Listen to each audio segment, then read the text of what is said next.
Halo, assalamualaikum. Selamat siang. Selamat Waalaikumsalam. siang, Selamat Mbak. siang, Kak. Waalaikumsalam warahmatullahi wabarakatuh. Waalaikumsalam warahmatullahi. Oke, perkenalan hari ini saya mulai ya. Sebelumnya kita berdoa dulu menurut agama dan keyakinan masing-masing. Berdoa dipersilahkan. Bismillah.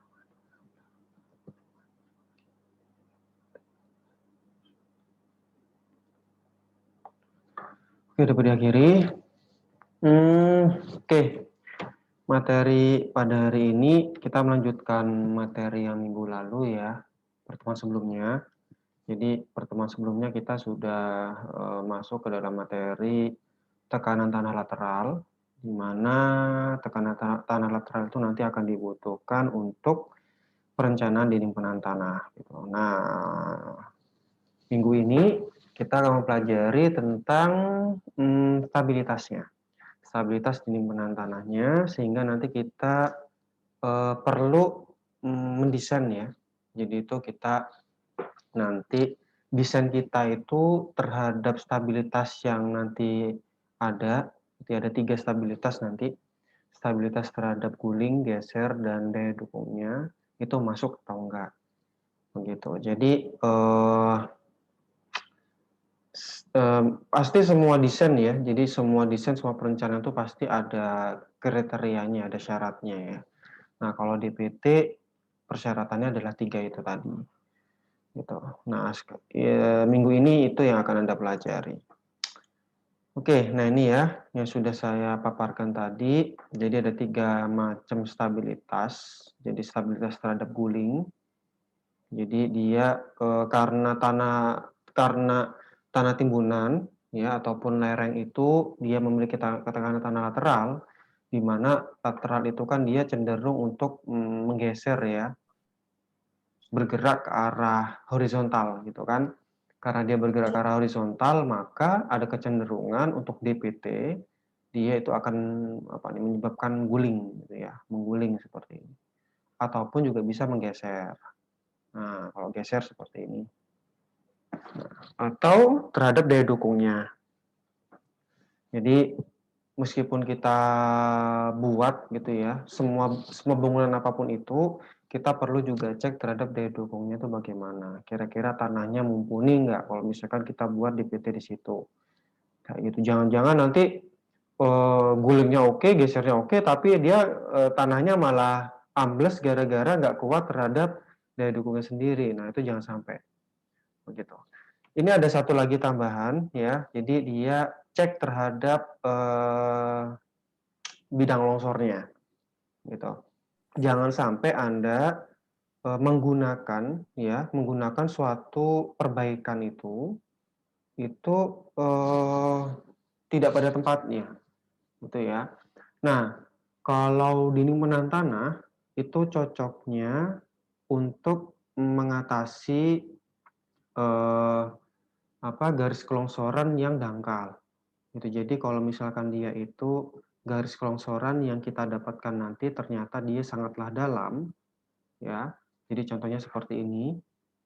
Nah, dia itu sangat dalam garis kelongsorannya, maka DPT itu kurang cocok gitu ya untuk digunakan. Kenapa? Karena kalau misalkan kita pasang DPT di sini, tapi garis kelongsorannya yang paling kritis itu terjadinya di sini, ya malah tetap aja longsor nanti dianya. Gitu, lerengnya tetap aja longsor atau timbunnya tetap aja longsor. Gitu. Nah, salah satu caranya adalah kita bisa mengkombinasikan gitu ya, atau menggunakan perbaikan lainnya. Gitu. Kalau dikombinasikan gimana Pak DPT-nya? Ya bisa kita kombinasikan dengan bore pile misalkan, bisa kita kombinasikan dengan pile gitu, atau menggunakan cara yang lainnya. Contohnya kayak pakai cerucuk ya, atau pakai angkur. Kemudian kombinasi antara cerucuk dengan geotekstil. Nah, itu semua bisa Anda pelajari nanti di mata kuliah pilihan ya, mata kuliah pilihan perbaikan tanah. Silakan Anda kalau misalkan tertarik nanti, itu ilmu uang semua ya, ilmu uang semua. Kalau misalkan Anda tertarik, silakan nanti Anda menempuh metode perbaikan tanah. Gitu.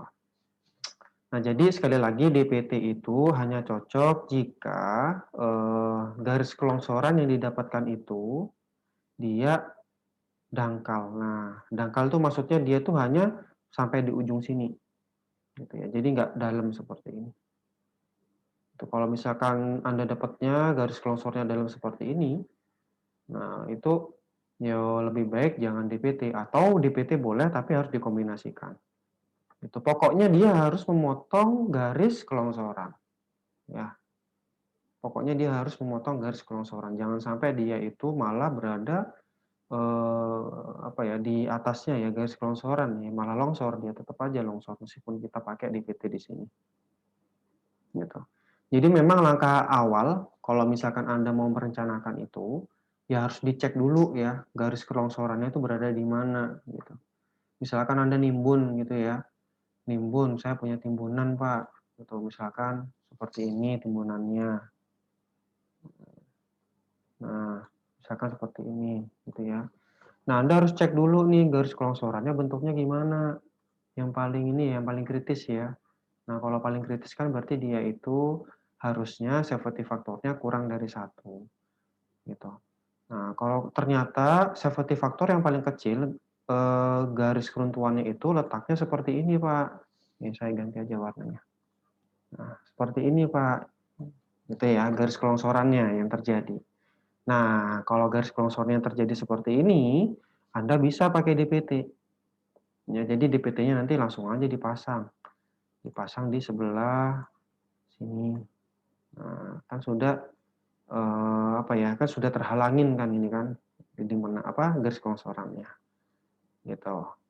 Nah, tapi kalau ternyata garis kelongsorannya itu sangat dalam ya, seperti yang saya katakan tadi, nah seperti ini gitu ya. Anda juga bisa sebenarnya pakai DPT. Cuman Anda masang DPT-nya harus lebih dalam lagi, kan gitu. Nah, ini nggak efektif. Jadi lebih baik Anda kombinasikan DPT-nya yang di atas ditambahkan dengan borpel atau menggunakan metode yang lainnya. Begitu. Dari sini jelas. Jadi peruntukan dari DPT-nya. Halo? Masih jelas, Pak. Jelas, Mbak. Jelas ya. Oke. Kemudian saya lanjutkan. Nah, ini ya. Dinding penahan tanah memungkinkan terjadinya kegagalan dari beberapa segi. Ya, kemungkinan adanya guling dari ujungnya, kemungkinan bergeser ya di sepanjang dasarnya, kemungkinan gagal karena daya dukung tanah yang mendukung dasar fondasi, kemudian kemungkinan kegagalan karena garis keruntuhan tanah yang letaknya lebih dalam. Gitu. Dan yang terakhir adalah kemungkinan adanya penurunan tanah yang berlebihan. Nah, jadi memang dalam suatu perencanaan itu, apalagi ini ya, khususnya di DPT, ya, kita juga harus cek terhadap penurunannya juga.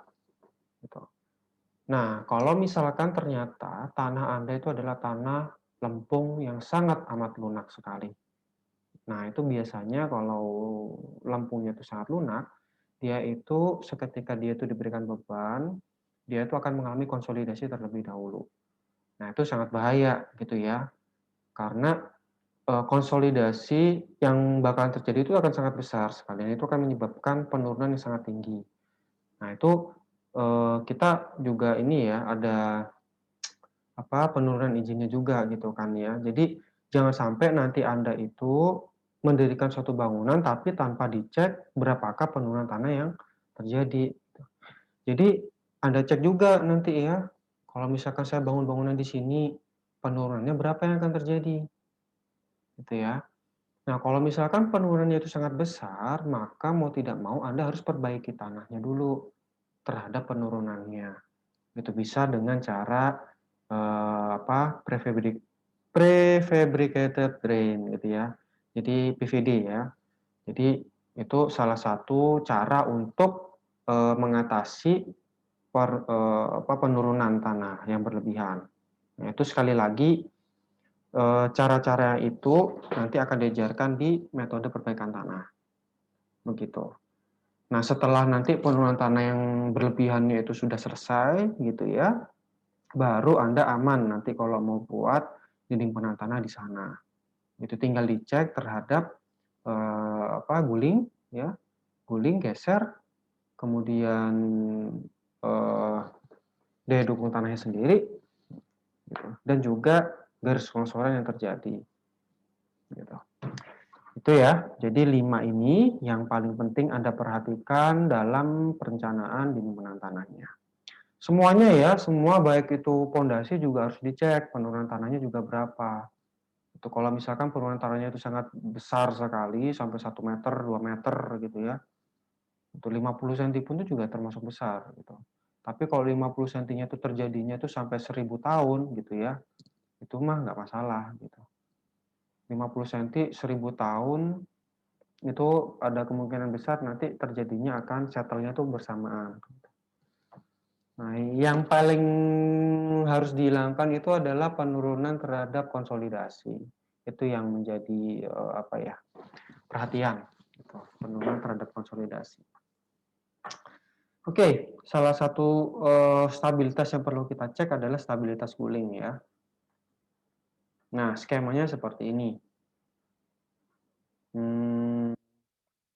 Jadi kalau cek terhadap guling ya atau momen guling nih, momen guling. Nah, nanti karena dia itu ada momen gitu ya, cek terhadap momen gulingnya, maka kita harus mencari satu persatu berapakah momen tahanannya dan berapakah momen yang menyebabkan dia itu bisa mengguling gitu.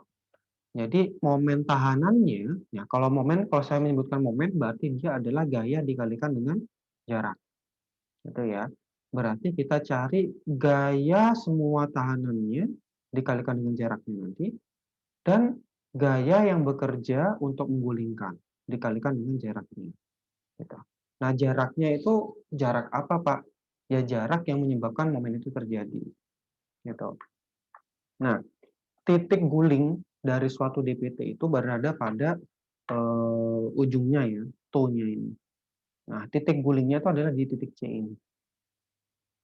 Gitu. Yang mendorong agar dia itu mengguling itu adalah tekanan tanahnya, tekanan tanah lateral. Ya, tekanan tanah lateral itu yang mana, Pak? Tekanan tanah lateral itu yang ini. Gitu ya. Di mana nanti kalau PA-nya miring seperti ini, berarti bisa kita proyeksikan menjadi horizontal dan vertikal. Nantinya seperti itulah. Nah, ini nanti yang menyebabkan penggulingan. Gitu ya, PH ini yang horizontal. Nah, lantas apa Pak yang akan membuat dia itu resistance ya atau menahan? Nah, yang menahan itu adalah beban dari dinding penahan tanah itu sendiri. Ya, yaitu beban yang ya ini ya, bebannya DPT ini ya. Nah, ini gitu. Dan juga si tanah yang ada di sini. Gitu. Nah, Rankine ya. Bentar. Saya clear dulu. Nah, ini ya. Gambar 8.6 menunjukkan gaya yang bekerja pada dinding penahan tanah cantilever dan gravitasi. Jadi yang ini cantilever, ini gravitasi. Ya. Berdasarkan asumsi bahwa tekanan tanah aktif Rankine, nah dia itu bekerjanya pada bidang vertikal AB. Nah dari sini ke sini. Itu jadi kita bisa mengasumsikan ya dengan metodenya Rankine. Jadi tekanan tanah lateral itu dia tuh mulai bekerjanya adalah pada bidang lurus AB ini. Gitu. Nah, tanah yang berada di sini itu dia malah ikut menahan beban dari tekanan tanah lateralnya. Kenapa? Karena dia masih berada di lingkupannya sepatunya ini. Gitu. Gitu ya. Nah, jadi karena ini masih berada di areanya sini, jadi itu dia malah ikut menahan beban. Gitu. Jadi dia malah bebannya ke bawah. Jadi diasumsikan bahwasanya tekanan tanah lateralnya itu dia mulai bekerjanya di titik AB. Gitu ya. Dia berarti modelnya lurus, ya, lurus, tanahnya miring, begitu. Sedangkan tekanan tanah pasif Rankine ya, didapatkan dari perumusan sebelumnya dengan rumusan ini ya, setengah Kp gamma D kuadrat plus 2C akar Kp kalikan D. D ini adalah ketinggiannya. Nah, faktor keamanan Fs melawan guling dari ujung kaki pondasi dapat diekspresikan menjadi ini. Jadi nanti kita membagi antara sigma momen resistance-nya dibagi dengan momen overturning-nya. Gitu. Jadi gaya-gaya apa sajakah dikalikan dengan jaraknya, gitu ya, yang menyebabkan dia itu sebagai penahan atau resistensi. Dan gaya-gaya apa sajakah yang menyebabkan overturning. Nah, jadi yang menyebabkan dia itu resistance, ya, berarti dia adalah si betonnya ini, ya, dan juga si tanah. Itu kalau misalkan kita itu pilah menjadi beberapa bagian gitu ya, biar kita tuh enak ngitungnya. Gitu. Karena kan momen itu adalah gaya kalikan jarak. Gitu kan. Berarti kita harus mencari gaya di setiap bidang-bidangnya. Nah, ini kebetulan dia lebih enaknya dijadikan beberapa bagian gitu. Jadi ada bagian 1, bagian 2, bagian 3, 4, 5 gitu. Kalau misalkan dia luasan segi 4 seperti ini misalkan. Berarti dia titik beratnya berada di tengah-tengahnya kan gitu kan ya. Nah, berarti dia berada di sini. Kalau ini juga segi 4 yang luasan segitiga yang nomor 3 ini juga segi 4 ya. Berarti titik berat dari gaya yang bekerja pada luasan ini itu adalah di tengah-tengahnya. Kalau yang segitiga berada di sepertiga dari siku-sikunya. Yang ini nomor 5 berarti berada di tengahnya juga. Gitu. Nah, ini adalah titik-titik berat dari ya beratnya ya. Dari beratnya si tanah, dari beratnya si beton yang bentuknya segi 4, ini beton segi 3, ini beton segi 4, titik berat. Gitu. Jadi gayanya dia itu bekerja di sini. Nah, kemudian momen itu adalah gaya dikalikan dengan jarak. Nah, berarti jaraknya itu yang mana, Pak? Ya, berarti jaraknya adalah dari titik beratnya menuju ke titik C. Gitu. Berarti jarak untuk yang nomor luasan 1, berarti dari titik C menuju ke sini. Untuk luasan nomor 3, dari sini ke sini. 4 dari sini ke sini. Gitu ya. 5 dari sini ke sini. Nah, ini nanti yang menjadi momen resistingnya. Ini kita jumlahkan semua. Jadi berapakah beratnya yang luasan pertama ini dikalikan dengan jaraknya, berapakah berat yang luasan ketiga kalikan jarak, dan lain sebagainya ya, itu dijumlahkan, itu menjadi momen resisting. Gitu. Sedangkan yang menjadi momen gulingnya Pak siapa? Ya si pH ini. Gitu ya. Yang menyebabkan guling adalah si pH ini. Nah, pH ya berarti dia jaraknya di mana Pak? Dari titik C ke titik pH. Gitu ya. Dari titik C ke titik pH. Nah, kemudian kita bisa mengetahui letaknya pH ini di mana, bagaimana Pak? Nah, karena tanah itu dia bentuk diagramnya adalah segitiga, ya, maka karena dia bentuknya segitiga, maka titik berat dari sebuah segitiga itu berada di sepertiganya dari siku-siku. Gitu. Jadi ya tinggal kita kalikan saja sepertiga kalikan H kalikan gayanya nanti. Begitu. Nah, karena kalau kita lihat dari soal ini ya, kalau kita lihat dari soal ini dia itu tanahnya miring ya. Berarti nanti gaya yang bekerja itu miring ya. Nah, dia bisa kita transformasikan menjadi PV, P vertikal, dan juga P horizontal. Gitu. Nah, jadi kalau PA menjadi PH berarti dia harus dikoskan. Kalau PV berarti dia harus disinkan, kan gitu. Nah, nanti PV ini karena dia itu bekerjanya secara vertikal, maka ini nanti juga ikut resistance, ya, menahan nanti PV ini. Gitu. PV juga ikut menahan nanti jadinya. Jadi yang menahan ada PV 1 ini isi tanah, 3 punya isi beton, 4 punya isi beton, 5 punya isi beton. Nah, itu adalah momen resistingnya. Sedangkan momen overturningnya adalah yang pH ini, dikalikan dengan jaraknya. Gitu ya. Ini konsep dari unstruct ya. Dia konsep dari analisa struktur dianya. Oke. Nah, ini ya. Dan momen gulingnya, nah kalau tadi kan MR ya, MO-nya adalah pH dikalikan H/3. Kenapa kok H/3? Karena letak dari sigma momen overturningnya itu kan berada di sepertiga dari H-nya. Itu karena diagram dari tanah itu bentuknya adalah segitiga. Nah, sehingga dia berada di sepertiganya, titik beratnya dari segitiga. Jadi pH-nya ini. Gitu ya. Nah, karena ini ketinggiannya itu adalah H, ya, maka titik dari sini menuju ke sini sama dengan sepertiganya. Begitu. Di mana pH adalah PA cos alfa. Oke, saya lanjutkan lagi. Nah, ini jadi tata cara untuk lebih gampang untuk menghitung sigma resisting, ya, resisting momennya. Nah, kita bisa buat tabel kayak gini, lebih enak.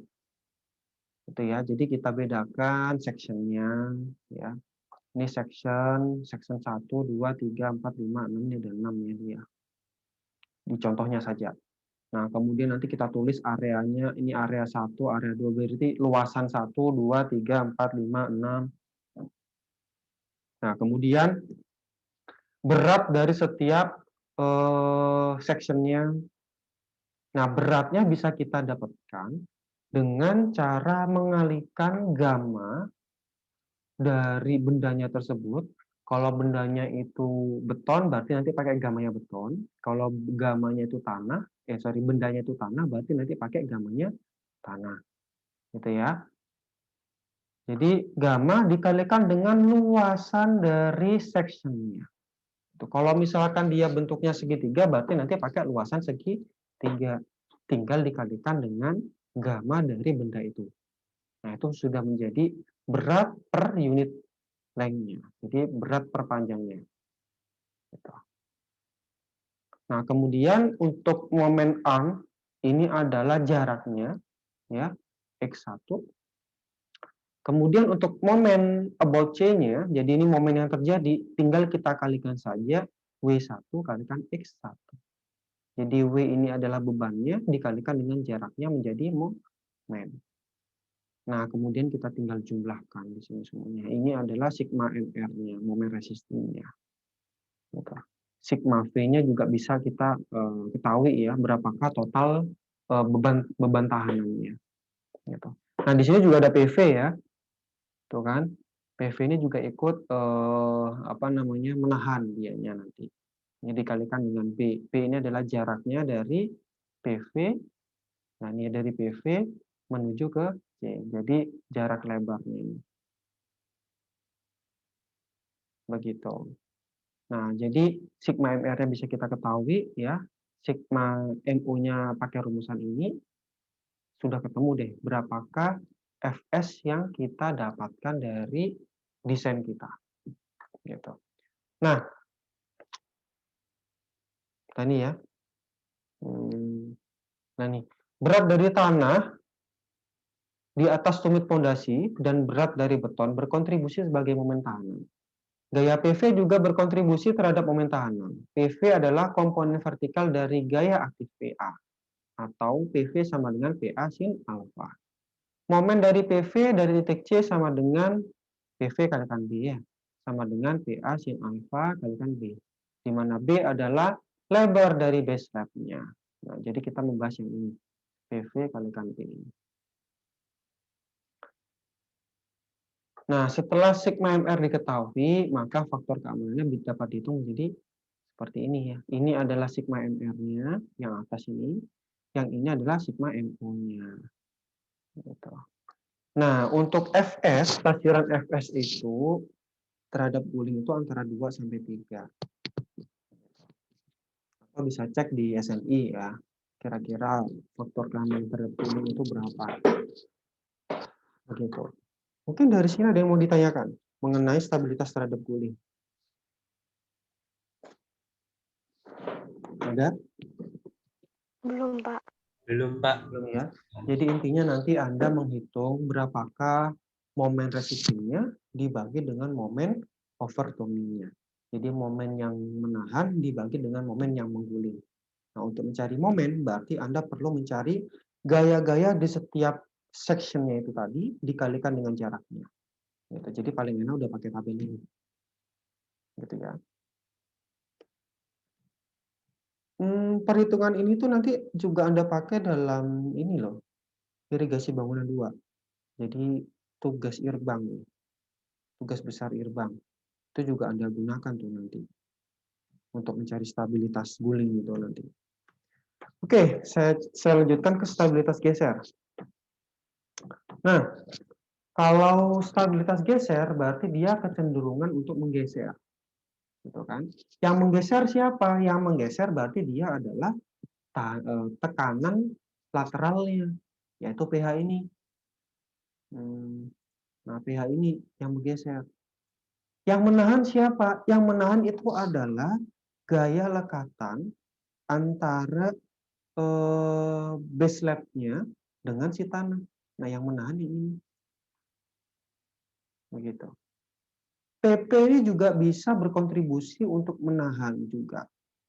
Boleh kalau misalkan Anda memasukkan PP-nya. Jadi nanti resistingnya itu adalah gaya tahanan antara base slab dengan tanah dan juga PP. Yang gaya yang mendorong adalah yang pH ini. Begitu. Nah, oke, kita lanjutkan. Faktor keamanan terhadap geser dapat diekspresikan dengan perumusan Fs leading sama dengan sigma Fr dibagi dengan sigma Fd.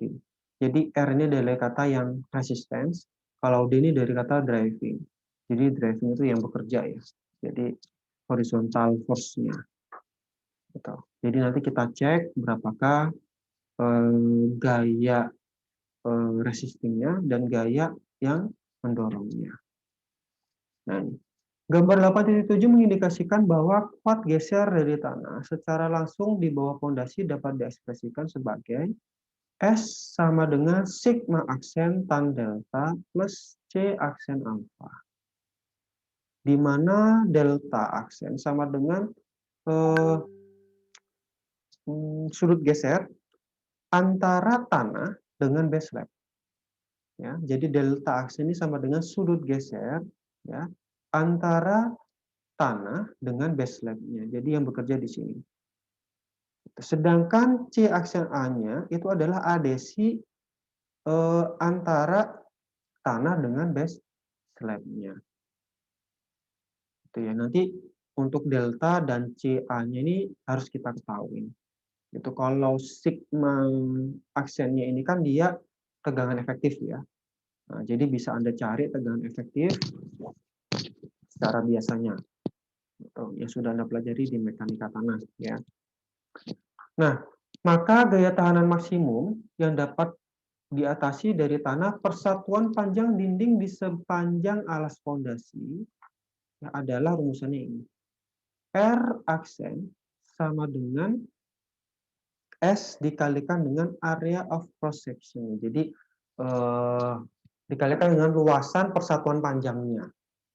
Itu makanya dia di sini B kalikan 1.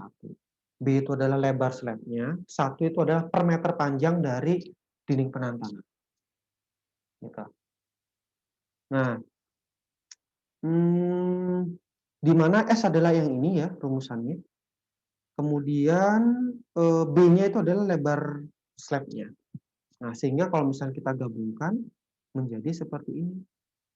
Slab, lebar slab, sigma aksen tan delta plus B kalikan CA. Gitu. Di mana ya B kalikan sigma aksen itu sama dengan penjumlahan dari beban vertikal yang sudah kita dapatkan dari tabel yang sebelumnya yang tadi kita buat tadi. Nah, itu kan sudah diketahui sigma V-nya. Gitu ya. Sudah kita ketahui sigma V-nya. Nah, sehingga bisa kita singkat lagi menjadi momen resistingnya sama dengan sigma V kalikan tan delta aksen plus B kalikan CA. B ini adalah lebar slab, sigma V-nya sudah kita ketahui juga ya. Tinggal delta dan C-nya sekarang yang belum tahu. Oke. Nah, kita cek di sini. Berdasarkan gambar 8.7 menunjukkan bahwa gaya PP juga merupakan gaya tahanan horizontal. Itu karena dia bekerja secara pasif. Yang ini. Gitu. Jadi sesungguhnya PP ini juga bisa kita tambahkan. Selain kita itu menggunakan rumusan ini. Tapi beberapa perencana itu biasanya mengabaikan PP. Kenapa? Karena di penahan tanah itu, di PT itu, nilai PP-nya itu sangat kecil sekali. Karena dia itu berada di kedalaman yang sangat dangkal. Misalkan kedalaman 50 cm. Gitu.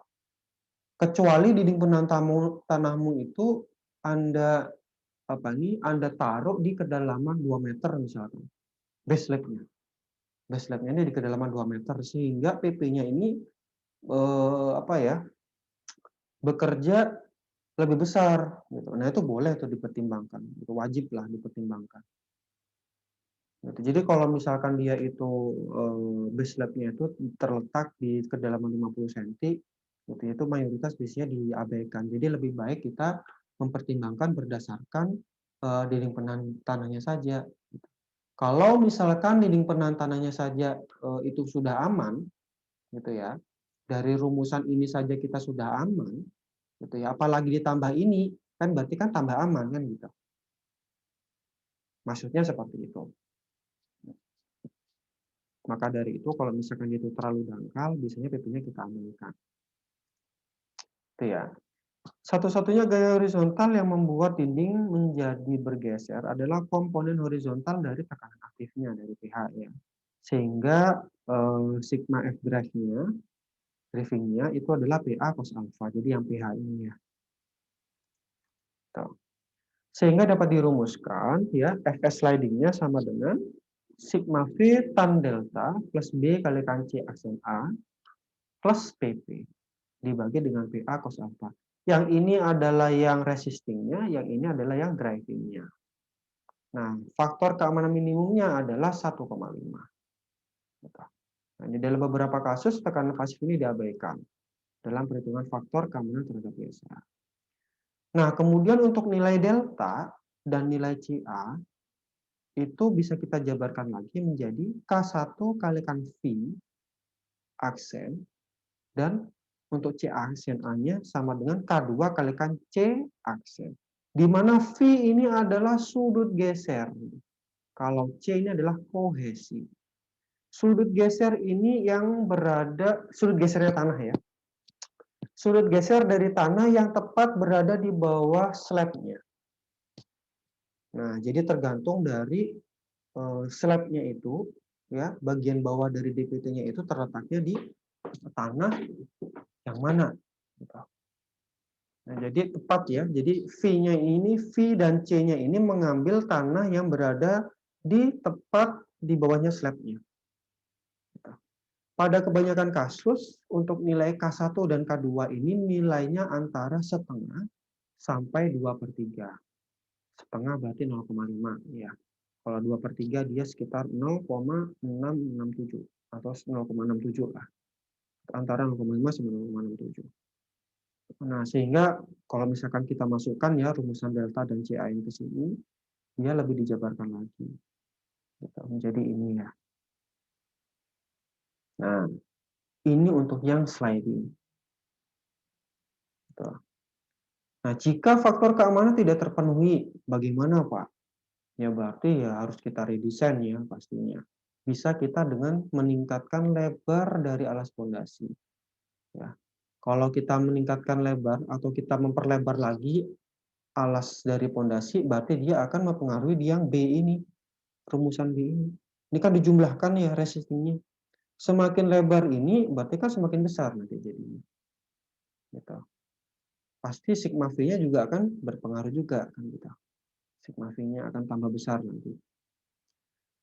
Atau kita juga bisa menambahkan pengunci di bawah alas pondasi sehingga dia itu akan meningkatkan PP-nya. Gitu ya, dia akan meningkatkan PP-nya. Tekanan lateral pasifnya. Gitu. Nah, kuncinya itu seperti ini, base case. Nah, kalau yang sebelumnya itu tadi PP ya, pasifnya itu hanya bekerja sekian ya, gitu kan. Ketika dia ditambah dengan base case ya, jadi ada yang menonjol lagi seperti ini, maka nanti PP-nya akan semakin dalam, gitu. Nah, akan semakin besar nantinya jadi begitu. Sehingga PP-nya nanti akan mendukung gitu, lebih besar nanti jadinya. Sehingga Fs dari gesernya akan lebih besar nanti jadinya. Begitu. Dari sini ada yang mau ditanyakan?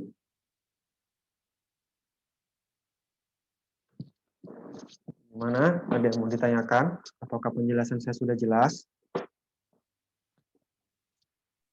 Sudah cukup jelas, Pak. Cukup jelas ya. Ya, Kok dari tadi Deviska aja nih yang jawabnya. Yang lainnya mana nih? Jelas nggak nih? Jelas Pak, enak kalau pelan-pelan. Tidak kalau pelan-pelan. Iya wes. Oke ya, ini yang geser ya. Guling sudah, geser sudah. Yang terakhir adalah terhadap daya dukung tanahnya. Nah, kalau terhadap daya dukung tanahnya ini konsepnya adalah sama dengan pondasi dangkal. Ya, konsepnya sama dengan pondasi dangkal. Cuman karena dia itu ada timbunan tanah di bagian sampingnya ya. Nah, dia itu akan menyebabkan adanya eksentrisitas. Gitu. Jadi bebannya dia itu nggak sentris gitu ya. Jadi tidak tepat pada tengah-tengah pondasinya atau tengah-tengah slabnya. Nah, kemudian untuk DPT-nya sendiri itu bekerja seperti pondasi menerus. Gitu. Karena kan kalau DPT itu kan dia menerus gini kan ya. Jadi panjang gitu kan, di sepanjang lerengnya gitu kan dia dipasangnya. Jadi konsepnya untuk DPT itu mirip dengan pondasi menerus. Begitu. Cuman kita harus menentukan dulu berapakah besaran dari eksentrisitasnya. Begitu. Nah, ini. Jadi konsepnya seperti ini. Ya. Nah, jadi karena ada beban di sini beban tambahan ya, timbunan di sini, maka akan menyebabkan adanya resultan gaya. Nah, semisal nanti R-nya itu resultan gaya itu bekerjanya di titik E, gitu. Sehingga nanti kita bisa mendapatkan besaran dari X-nya ini, ya, sehingga nanti kita bisa dapatkan juga eksentrisitasnya itu berapa. Seketika nanti kita sudah dapatkan berapakah besar dari nilai eksentrisitasnya, kita bisa mencari daya dukungnya dengan cara yang pondasi dangkal itu ya. Silakan tolong dibuka lagi nanti ya untuk yang pondasi dangkal. Tapi nanti di sini akan ada penjelasannya dari saya. Nah ini, tekanan vertikal disalurkan ke tanah oleh alas pondasi dinding menahan tanah. Tekanan vertikal yang disalurkan ke tanah oleh alas pondasi dinding penahan tanah perlu untuk dicek terhadap daya dukung tanahnya. Variasi tekanan vertikal pada pondasi dinding penahan tanah ditunjukkan pada gambar 8.9 ini ya. Total dari gaya vertikal yang bekerja pada alas pondasi sigma V sudah bisa kita dapatkan dari tabel yang kita hitung tadi, ya, dari contoh yang tadi, ya. Dan juga gaya horizontal pH adalah PA cos alpha yang harusnya. Saya perbaiki dulu. Ini adalah PA cos alpha. PA itu yang aktif ya, cos alpha. Nah, jika resultannya sama dengan sigma V ditambahkan dengan pH-nya, jika R sama dengan sigma V plus pH menjadi gaya resultan, ya tipunya saya. maka momen bersih atau M-net-nya ya dari gaya pada titik C di gambar 8.9 adalah sigma MR-nya dikurangi dengan sigma MO. Sigma MR itu adalah sigma momen resistensnya, MO adalah overturning. Itu adalah momen netonya ya yang terjadi pada dinding penahan tanah. Oke, selanjutnya lagi. Jika garis aksi dari resultannya dia memotong alas pondasi pada titik E, ya, maka jarak CE atau jarak X itu bisa kita dapatkan dari pembagian antara momen netonya dibagi dengan sigma V. CE ini yang mana, Pak? CE itu yang ini. Bisa kelihatan CE? CE itu yang ini. CE. Jadi jarak ini bisa kita ketahui ya, atau jarak X ini ya. Jarak X ini bisa kita ketahui dengan cara membagi antara momen netonya dibagi dengan sigma V-nya. Jadi jarak X-nya bisa kita ketahui. Nah, sekali kita mendapatkan jarak X ini, X bar-nya ini, maka nilai eksentrisitasnya bisa kita ketahui. Gitu ya. Eksentrisitas itu kan jarak antara titik pusat fondasinya dengan beban yang bekerja. Resultan bebannya ini. Nah, itu adalah eksentrisitasnya, jarak eksentrisitasnya. Nah, berarti kan bisa kita ketahui ya eksentrisitasnya, yaitu didapatkan dari B/2 dikurangi dengan X bar-nya. Dapatlah E-nya. Betul ya? Nah, jadi bisa kita dapatkan nilai eksentrisitasnya. Nah, ini. Jadi eksentrisitas sama dengan B/2 dikurangi dengan CE bar atau X bar. Begitu. Nah, eksentrisitasnya sekarang sudah diketahui. Ya. Oke, selanjutnya. Kemudian distribusi tekanan di bawah alas pondasi dapat ditentukan dengan prinsip sederhana dari mekanika bahan. Ya. Jadi pakai ini ya. Jadi nanti ada kaitannya dengan momen inersia ya. Gitu. Jadi Q sama dengan sigma V per A plus minus M-net kalikan Y atau titik berat dari titik berat ke titik tinjaunya dibagi dengan I atau momen inersianya. Gitu. Kenapa kita perlu mencari penyebaran bebannya? Karena di sini ada resultan ya, ada resultan gayanya, gitu ya, ada eksentrisitas, sehingga nanti gaya-gaya yang terjadi pada alas pondasi ini nggak merata. Gitu. Karena bebannya ini lebih besar di area sebelah kiri, ya, maka nanti dia akan menyebabkan gaya di bidang C ini, di titik C ini akan lebih besar daripada yang di titik sini, di heel-nya. Gitu. Kalau misalkan gaya itu tepat di tengah pondasinya, ya pasti nanti jadinya rata, gitu kan. Nah, karena ini ada resultan gayanya, ada eksentrisitasnya, gitu ya, maka nanti diagram tegangan yang akan terjadi seperti ini. Sehingga nanti kita harus mencari berapakah tekanan maksimalnya yang terjadi akibat adanya eksentrisitas ini. Gitu. Nah, bisa kita dapatkan dengan rumusan ini.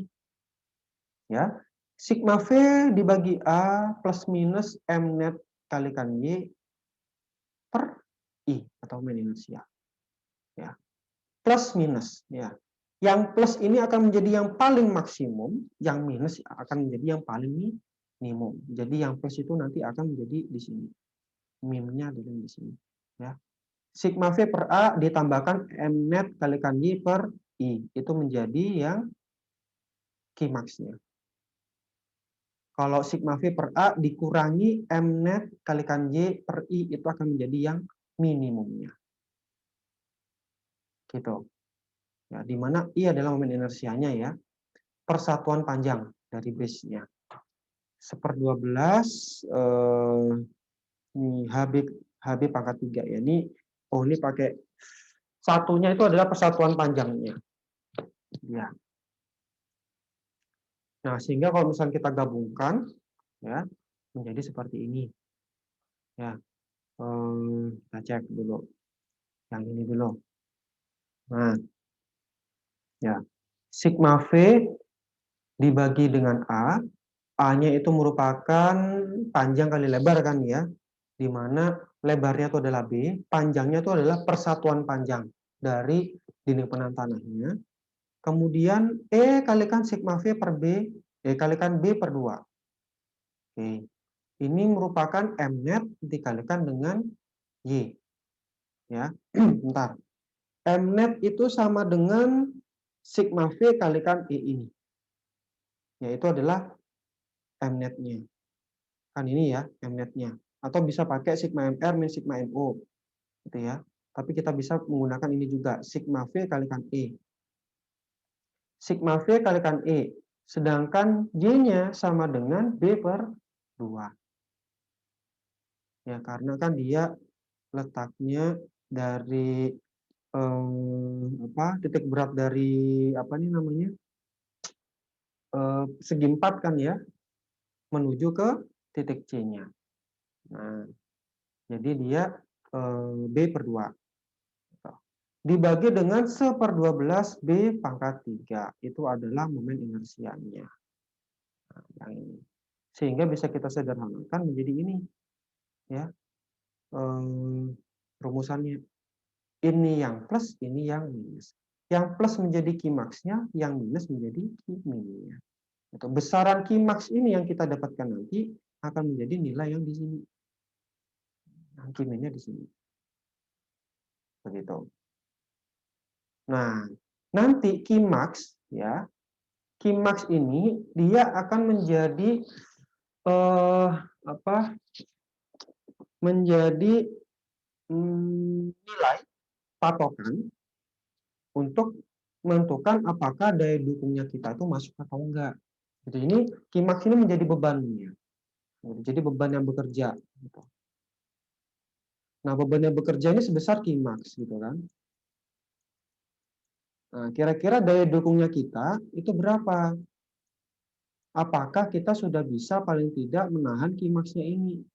Misalkan Qmax-nya ini 100, berarti daya dukung kita kan minimal adalah 100 biar dia itu tidak longsor, gitu kan? Nah, intinya seperti itu. Itu adalah peranan dari Qmax, jadi sebagai kontrolnya. Oke, saya lanjutkan lagi. Perlu dicatat bahwa sigma V termasuk berat dari tanah yang ditujukan pada tabel 8.1. Dan ketika nilai eksentrisitas E menjadi lebih besar daripada B per 6, maka Qmin-nya akan menjadi negatif. Ya. Nah, kalau Qmin-nya ini menjadi negatif, maka dia itu akan menghasilkan tensile stress di bagian ujung tumit. Nah, ini harus dihindari ya, karena tensile stress pada tanah itu sangat kecil sekali. Halo, apakah koneksi saya sudah lancar? Sudah terdengar dengan lancar suara saya? Sudah, Pak. Sudah, Pak. Oke ya. Nah, ini ya. Jadi Qmin ini harus kita hindari. Qmin nilai yang negatif itu harus kita hindari, gitu, karena akan mengakibatkan tensile stress. Tuh di ujung, tuh ini kalau ada tensile stress ya, itu bahaya karena tensile stress pada tanah itu sangat kecil sekali. Maka dari itu nanti ada ketentuan tambahan bahwasannya nilai E eksentrisitasnya itu harus lebih kecil daripada B per 6. Kalau misalkan E-nya eksentrisitasnya itu lebih besar daripada B per 6, maka desainnya harus kita redesain lagi, kita proporsikan lagi. Sampai kita mendapatkan E-nya itu harus lebih kecil daripada B per 6. Begitu. Agar kita tidak mengalami adanya tensile stress ini. Ya. Nah, setelah itu ya, ini sudah dapat, oke, kitonya, Qmax-nya juga sudah dapat ya. Nah, baru kita cek daya dukungnya gitu, menggunakan perumusan umum daya dukung yang ada eksentrisitasnya. Eksentrisitas satu arah saja, karena kan dia tipikal dengan dinding penantana kan tipikal dengan pondasi menerus. Gitu. Jadi kita bisa menggunakan rumusan ini. Ya. Setengah gamma B aksen N gamma, C and C, Q and Q ada tambahan faktor depth, faktor shift, dan faktor inklinasi. Gitu. Di mana Q ini adalah tegangan overburden-nya ya. C-nya ini adalah kohesi. B-nya ini adalah lebar efektif. Lebar efektif sama dengan B-2E. Begitu. Ya, di mana FCD, FQD, F gamma D, FCI, F gamma I, kemudian apa lagi nih? Oh ya, dan lain sebagainya ya. Ini sudah Anda pelajari di daya dukung pondasi dangkal. Jadi tolong dipelajari lagi. Nah, seketika nanti QU-nya sudah dapat, ya, QU-nya ini sudah dapat, tinggal kita bagi dengan Qmax-nya.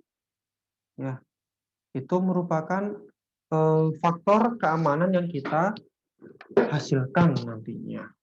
Jadi kita di sini pakai Q ultimate ya, dibagi dengan Qmax-nya.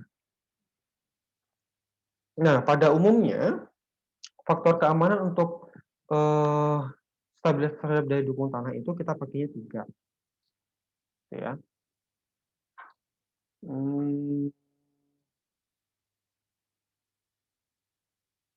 Pada bab sebelumnya tercatat bahwa daya dukung ultimate pondasi dangkal menyebabkan penurunan sebesar 10% dari lebar pondasi. Pada kasus ini, lebar dinding penahan tanah sangatlah besar, ya, sehingga akan menyebabkan penurunan yang besar pula.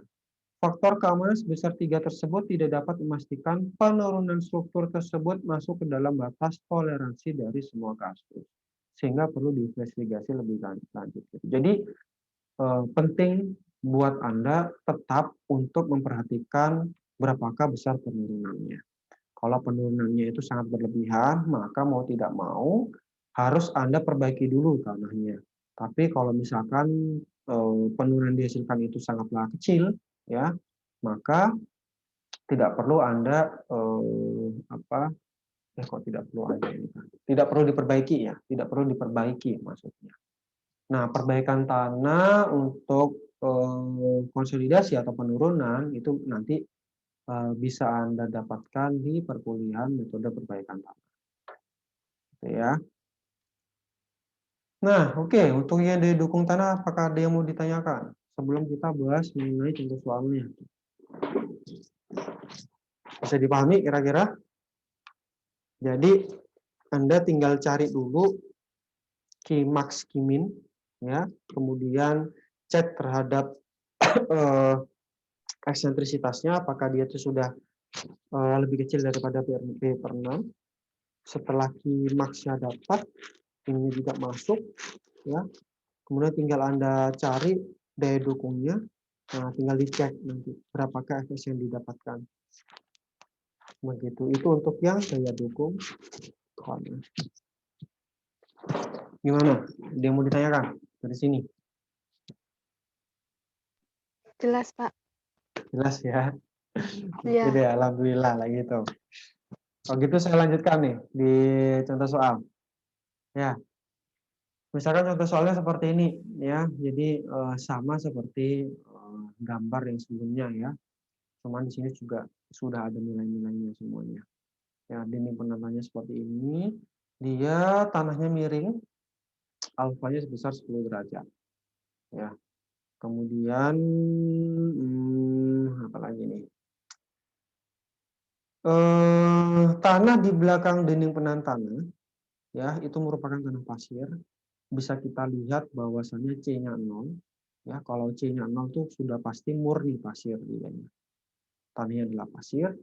Tetapi tanah di bawah dinding penahan tanah, tanah aslinya ya, ini tanah urukan sepertinya. Kalau yang ini tanah aslinya merupakan tanah lempung, di mana dia memiliki kohesi di sini. Jadi ya lempung kalau nggak lanau lah. Nah, dia memiliki kohesi sebesar 900 pound per feet kuadrat. V-nya 18 derajat. Gamanya adalah 107 pound per feet kubik. Ini juga demikian ya. Dimensi-dimensinya bisa Anda lihat sendiri. Dan kemudian di sini dia dibagi menjadi empat bagian ya untuk resistensinya itu. Jadi ada bagian 1, section 1, section 2, section 3, section 4. Section 1 bentuknya adalah segi 4, section 2 segi 3, section 3 adalah segi 4, section 4-nya adalah trapesium. Ya, section 4 adalah trapesium.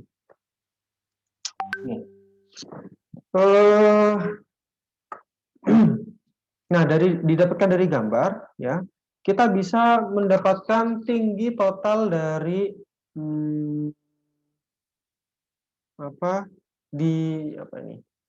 tinggi total dari H aksennya, di mana H aksen ini adalah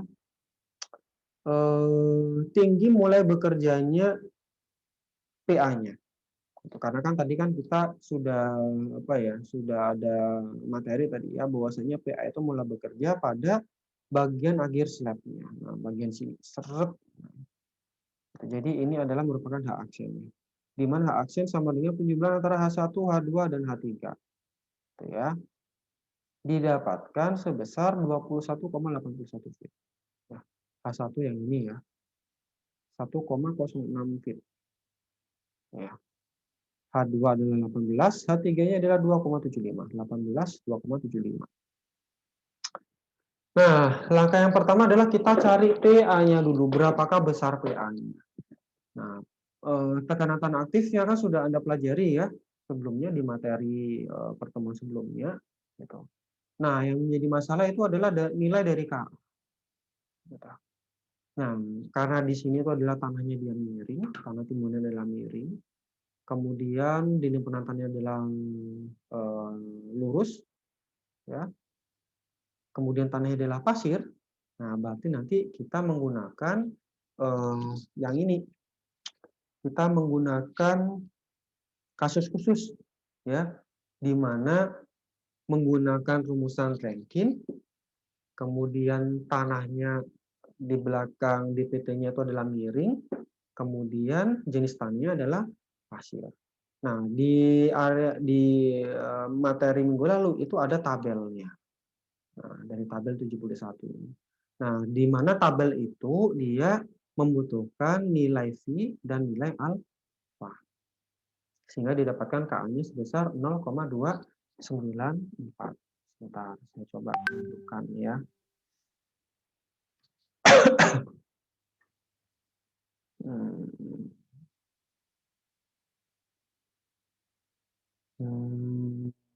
Nah, ini. Nah, ini ya. Dindingnya lurus, ya.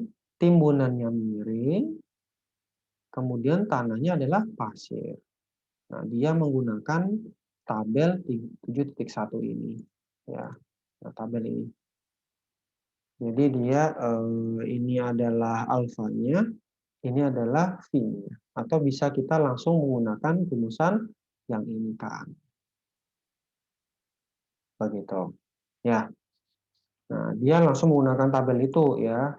Jadinya dia langsung didapatkan sebesar 0,294. Gitu. Nah, ketika KA-nya sudah didapatkan, tinggal kita hitung PA-nya. Gitu. Oh iya, ini kan PA-nya untuk yang tanah murni pasir ya. Sesungguhnya kan kalau misalkan dia itu tekanan tanah aktif, ya, di mana kalau misalkan itu ada kohesi, berarti kan dia harus ditambahkan dengan 2C akar KA. Ya, jangan lupa.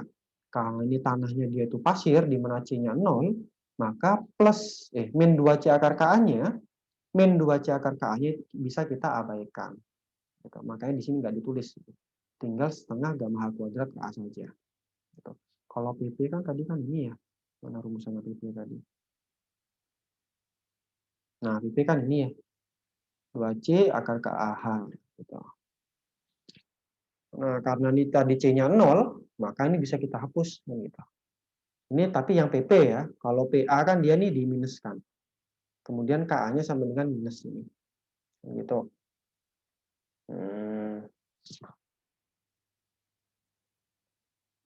Nah, oke. KA-nya tinggal kita masukkan ke rumusan ini. Setengah gamma H kuadrat KA. Didapatkanlah PA-nya adalah 8,18 kilopon per feet. Nah, PA ini kan tadi kondisinya dia miring. Berarti kita bisa jadikan PV dan PH. Gitu ya. Sehingga menjadi PA sin alfa, ini untuk PV-nya, PA plus alfa jadi PH. Ketemu PV-nya adalah 1,42, PH-nya adalah 8,06. Begitu. Nah, kemudian baru kita bisa buat tabelnya. Ya, tabel yang semacam itu tadi yang pertama ya. Jadi karena di sini ada 4 bagian, ya 4 section, 1, 2, 3, 4, jadi kita cukup 4 saja. Ya. Kemudian kita hitung luasannya dulu. Nah, tapi di sini sudah langsung digabungkan luasannya pada perhitungan beban ini tadi ya. Luasannya adalah 1,5 kalikan 18. Ini untuk yang section 1. Ya. Jadi section 1 adalah segi 4 ini ya. Nah, di sini satuannya adalah inci. Inci ini perlu kita ubah dulu menjadi feet. Karena di sini kita weight-nya satuannya adalah kilopon per feet. Jadi kita perlu ubah dulu 18 inci ini menjadi feet. Itu 18 inci setara dengan 1,5 feet. Sedangkan 18 ini adalah ketinggian dari yang nomor 1, yaitu 18 ini. Itu H2 ini. Itu ya. Nah, 0,5 ini apa, Pak? 0,5 ini adalah gamma dari bendanya ini. Ini benda apa nih? Beton ya. Berarti nanti kita pakai gamma dari si beton. Nah, gamma dari beton itu adalah 150 pon per feet kubik. Begitu. 150 pon per feet kubik. Nah, karena di sini pon ya, kemudian yang kita butuhkan itu adalah kilopon, berarti kita harus jadikan kilopon dibagi dengan 1000 menjadi 0,15. Oke. Ini adalah lebar, ini tingginya, ini adalah gammanya untuk mendapatkan beratnya. Betul toh? Gitu kan? Nah, ini ya. Jadi berat sama dengan gamma dikalikan luasannya. Tadi luasannya adalah lebar kalikan tinggi. Gitu ya, luasan dari segi 4-nya itulah. Ini. Dikalikan dengan gammanya. Gammanya adalah tergantung dari bendanya itu tadi. Berhubungi beton berarti pakai gammanya beton. Begitu juga di section 2 dan juga section 3.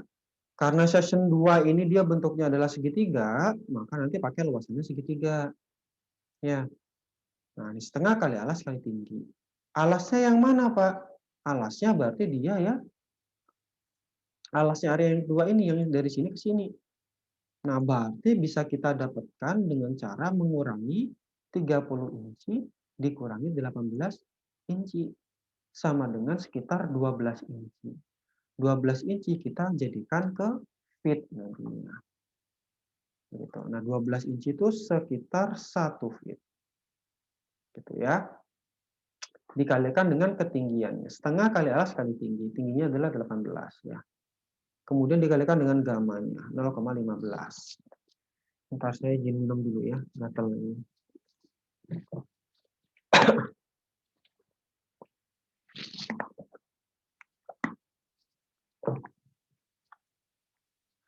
Oke, sorry. Oke, saya lanjutkan. Begitu juga untuk yang section 3. Ya, section 3 berarti yang ini. Nah, section 4 ini dia tanah. Ya. Berarti nanti dia pakai gammanya si tanah. Ya, tapi untuk luasannya tetap dia pakai luasan yang luasannya trapesium. Ya, dia pakai luasannya trapesium di sini. Berarti nanti di sini always pakai luasannya trapesium. Ya. Setengah kali alas kali tinggi. Setengah ya pokoknya rumusannya lali aku. A plus B per 2 kalikan tinggi, gitu kan ya. A plus B per 2 kalikan tinggi. Nah, tingginya adalah oke.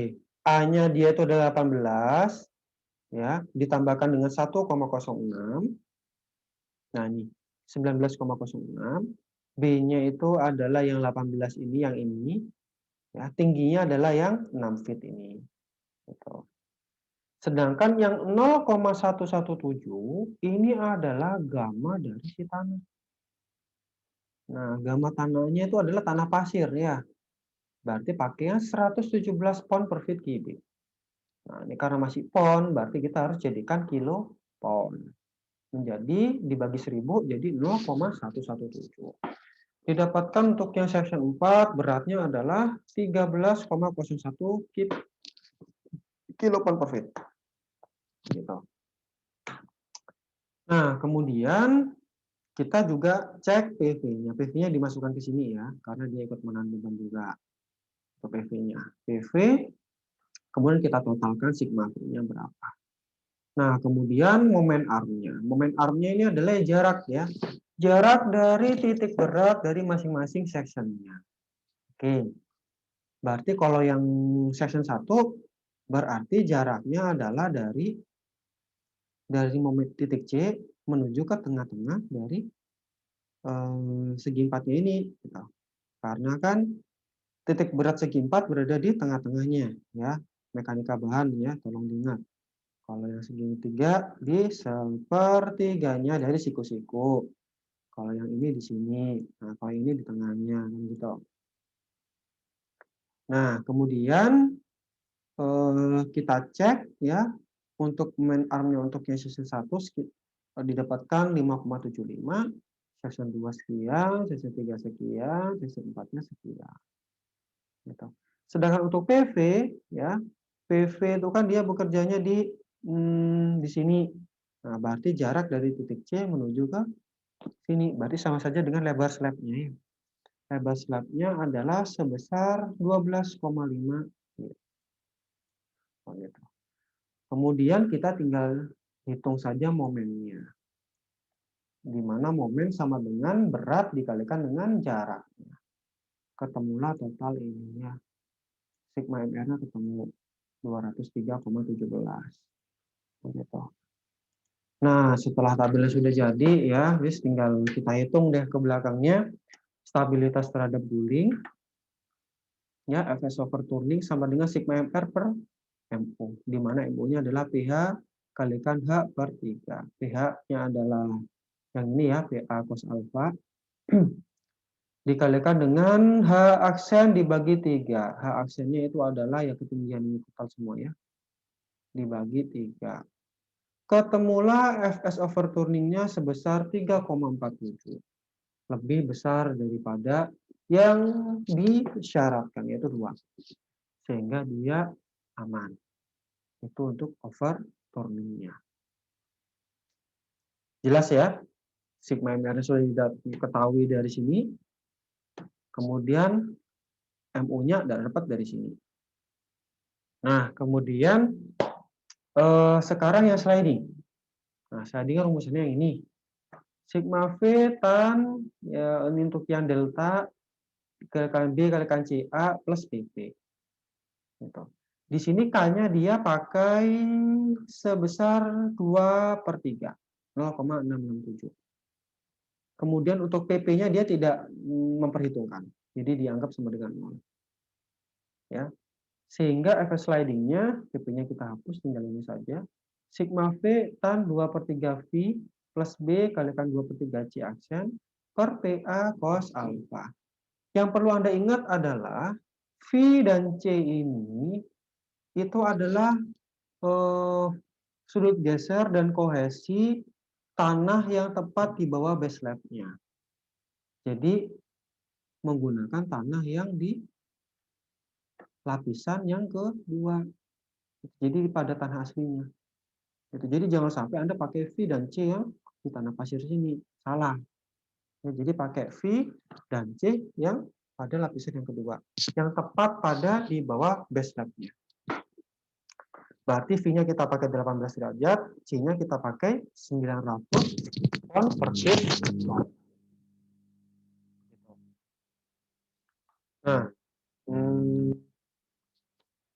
sehingga kita masukkan ya, V-nya 18, C-nya 0,9, D-nya adalah 12,5, sigma V-nya adalah 24,986.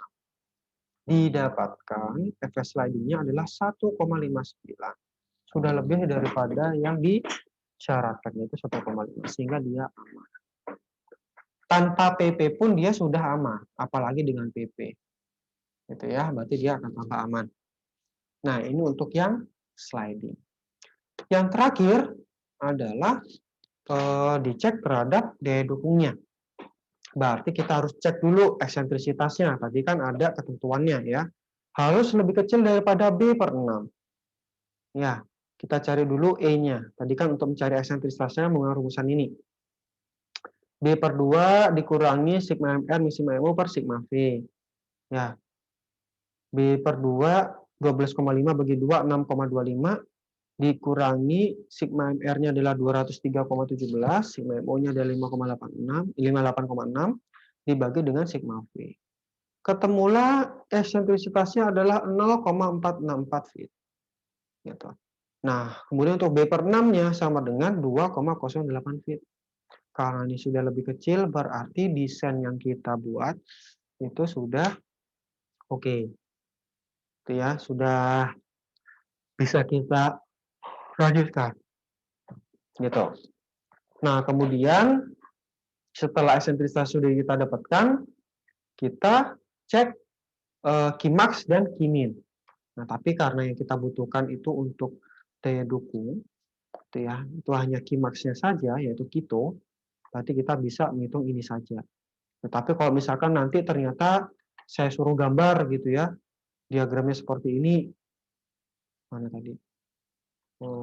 Nah, seperti ini, gitu ya, Kimax, Kito, ya, Kimax gitu dan Kimin dan Kihil ya. Nah, ini nilainya berapa? Berarti harus Anda cari juga ya berapa Kiminnya. Gitu. Ini ya. Kitonya kita cari pakai rumusan ini sigma V per B 1 plus 6E per B ya.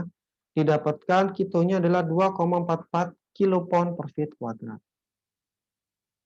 Nah, eksentrisitasnya sudah oke, kitonya oke, berarti kita tinggal cari Q ultimate-nya pakai rumusan daya dukung, rumusan umum ya, rumusan umum daya dukung. Setengah gamma B N gamma C N C Q N Q.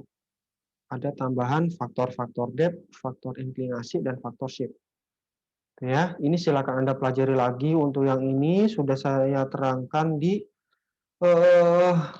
daya dukung pondasi dangkal yang eksentrisitas. Ya. B-nya jangan lupa ya, B-nya pakai B aksen atau B efektifnya, di mana B sama dengan B aksen sama dengan B min 2E.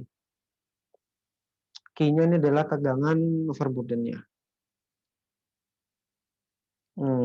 FCD, FQD, F gamma D, FCI, FCI, FCI, FYI, F gamma I.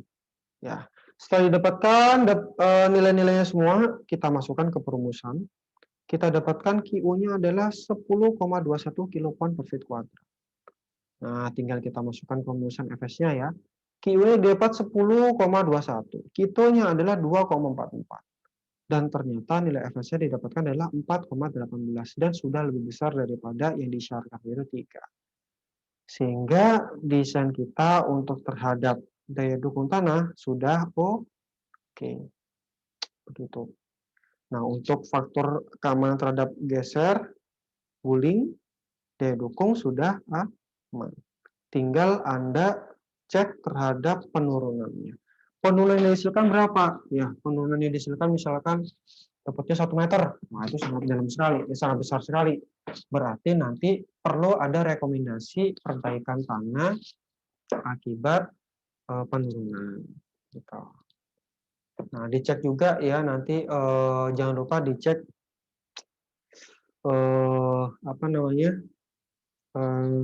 garis keruntuhan yang terjadi, garis kelongsoran yang terjadi. Gitu. Jadi memang dalam perencanaan longsor, ya entah itu timbunan ataupun lereng alami, itu wajib pertama kali yang Anda lakukan adalah mengecek kira-kira garis kelongsoran kritisnya itu berada di mana. Wajib pertama kali itu yang harus Anda lakukan. Nah, setelah Anda mengetahui garis kelongsorannya itu letaknya di mana, itu baru Anda bisa memilah, baru bisa Anda memilih jenis perkuatan apakah yang tepat, gitu, yang untuk diterapkan di sana. Gitu. Kalau misalkan kelongsorannya itu dalam, garis kelongsoran di sana itu dalam, berarti nanti lebih tepatnya menggunakan cerucuk, gitu, yang bisa dikombinasikan dengan jangkar atau pakai apa namanya geotekstil, pakai geotekstil, gitu ya, atau yang bisa DPT dikombinasikan dengan cerucuk, gitu, atau menggunakan stone kolom dan lain sebagainya. Seperti itu. Baik, dari sini ada yang mau ditanyakan nggak? Jangan lupa materi ini nanti untuk UAS ya. Tolong dipelajari lagi sehingga dengan harapan Anda bisa mendapatkan nilai yang bagus untuk UAS-nya. Ada yang ditanyakan dari sini?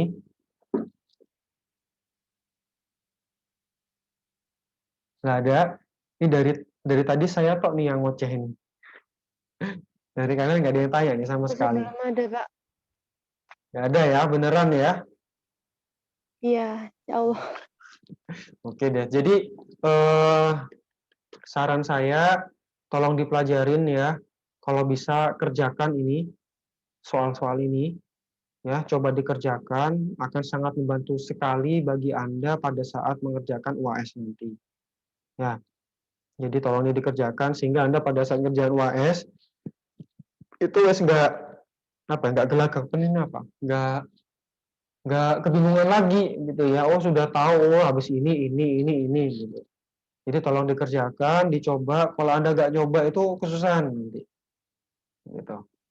Ya, ini silakan Anda coba ya, tugas-tugas, bukan tugas ini. Ya, yang sudah saya sediakan lah problemnya ini.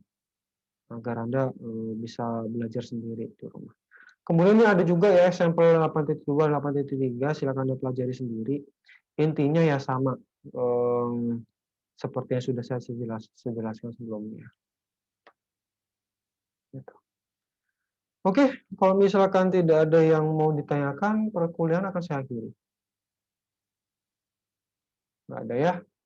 Kalau gitu pertemuan pada hari ini saya akhiri. Wassalamualaikum warahmatullahi wabarakatuh. Selamat siang. Waalaikumsalam warahmatullahi wabarakatuh. Waalaikumsalam Terima kasih, warahmatullahi Pak. wabarakatuh. Terima kasih, Ya, Pak. sama-sama. warahmatullahi